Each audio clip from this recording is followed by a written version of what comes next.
kad reikės padaryti gyvą prakartėlę, truputėlį išsigandau. Galvojau, nuo ko reikės pradėti, kas man padės. Bet kai pradėjom viską daryti, savaime ėjosi darbai visi, nebuvo kažkokių keblumų susidarė, labai geranoriškai padėjo ūkio sektoriaus darbuotojai, gyventojai prisijungė. tą rezultatą galutinį, kai pamatėm, ta prasme, labai apsidžiaugėm, nes tikrai buvo gražu labai. Svarbiausia, kad gyventojams patiko, jie ėjo, žiūrėjo pro tos langus, jie eidavo ir šertos gyvūnus. Emocijos tai labai geras buvo.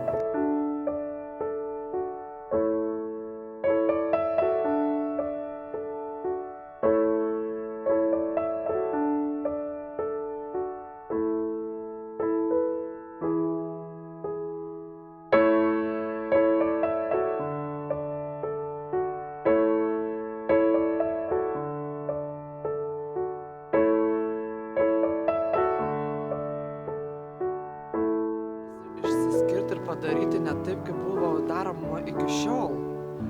Ir aišku, kad skatint gyventojus eit globot, rūpintis tais gyvūnais.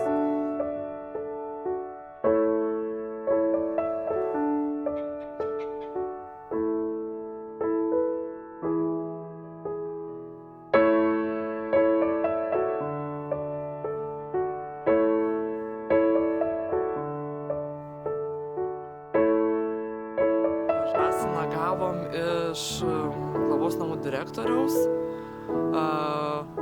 2 vištytes ir 2 antinus gavom iš geros ūkininkės.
Darėm imbierinius namelius, kuriuos valgysim dabar tik